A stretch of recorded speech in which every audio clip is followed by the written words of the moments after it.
Hi everyone, here Richa Khatri Deshmukh. Today's topic is chemical sterilization. Previous video में मैंने आपको sterilisation method discuss किया था एवं उससे रिलेटेड दो मेथड भी मैंने आपको डिस्कस किया था, ड्राई हीट एवं मॉइस्ट हीट। वैसे तो 6 कॉमन लेबोरेटरी मेथड होती हैं स्टेलाइजेशन के लिए, तो 2 हम डिस्कस कर चुके हैं। ये थर्ड है केमिकल स्टेलाइजेशन। तो केमिकल स्टेलाइजेशन का हिंदी मीनिंग क्या होगा? रासायनिक निर्जीवाणुकरण।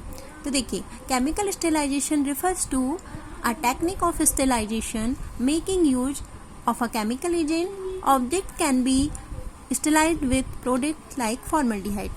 तो केमिकल स्टेलाइजेशन से आप क्या समझते हैं कि केमिकल स्टेलाइजेशन एक ऐसी मेथड है या एक ऐसी विधि है जिसमें केमिकल्स का यूज करके स्टेलाइज किया जाता है, ठीक है, किसी भी ऑब्जेक्ट को, ठीक है। तो इसे हम कहेंगे केमिकल स्टेलाइजेशन। तो आप इसको हिंदी में इस तरीके से लिख सकते हैं, यदि आपको हिंदी में समझना है तो रासायनिक निर्जीवाणुकरण की वह प्रक्रिया है जिसमें रसायनों का उपयोग करके किसी भी ऑब्जेक्ट को, किसी भी वस्तु को निर्जीवाणुकृत किया जाता है। Okay, then chemical sterilization is extensively practices for sterilizing the food contact surfaces, ठीक है।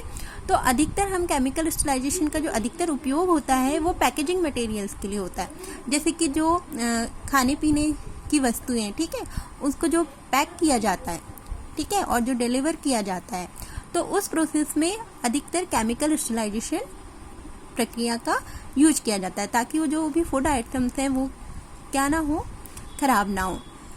तो in order to deliver the packaging materials and contact surface commercially sterilise chemicals are used to kill bacterial form, vegetative cells and spores, yeast and moulds. तो जैसे कि मैंने आपको sterilisation का मतलब समझाया था शुरू में, तो स्टेलाइजेशन का मीन्स यहाँ पे ये है कि हमको किसी भी प्रकार के माइक्रोब्स को, ठीक है, उसको हमको पूरे तरीके से किल करना है, उसके किसी भी प्रकार के स्पोर्स उसमें बाकी नहीं बचने चाहिए। तो अब जैसे यहाँ पे जो 2 टर्म्स आए हैं, ईस्ट और मोल्ड्स, तो जो हम माइकोलॉजी में पढ़ते हैं, माइकोलॉजी मीन्स क्या होता है, जिसमें हम फंगस की स्टडी करते हैं। तो माइकोलॉजी में जब हम फंगस का जो स्ट्रक्चर पढ़ते हैं ना, तो उसमें ईस्ट और मोल्ड्स करके आता है कि कैसे हाइपे डेवलप होते हैं, कैसे नॉन सेप्टेड हाइपे, सेप्टेड हाइपे, फिर ईस्ट और मोल्ड। तो अब देखिए, स्टेलाइजेशन मतलब कि हमको बैक्टीरिया को किल करना है। तो अब इसमें तो सारे माइक्रोब्स आ जाते हैं ना, ठीक है, चाहे वो फंगस हो, चाहे वो बैक्टीरिया हो, चाहे वायरसेस हो, कुछ भी हो। तो इसलिए यहाँ पे ईस्ट एंड मोल्ड्स भी लिखा हुआ है। Okay, the chemical sterilizing agent that have been used for sterilizing packaging materials and food contact surfaces include the following. तो ठीक है, केमिकल यहाँ पे यही बताया गया है कि केमिकल स्टेलाइजेशन का मेन पर्पस, मतलब मेन जो उसका उद्देश्य है या जिस मेन पर्पस के लिए हम उसको उपयोग में लाते हैं वो क्या है? पैकेजिंग फूड मटेरियल्स, ठीक है।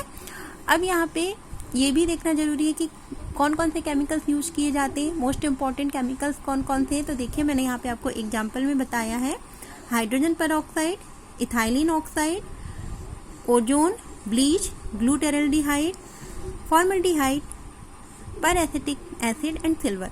अब यहाँ पे हमको एक चीज़ जो कि मैंने यहाँ पे मेंशन नहीं किया है लेकिन वो आपको बता देती हूँ, वो आपके ब्रेन में रहना चाहिए, ये भी चीज़ें हमको याद रहनी चाहिए कि जैसे अब यहाँ पे अलग अलग केमिकल्स हैं, ठीक है, तो ये केमिकल्स का उपयोग करते समय हमें किन किन बातों का ध्यान रखना होता है।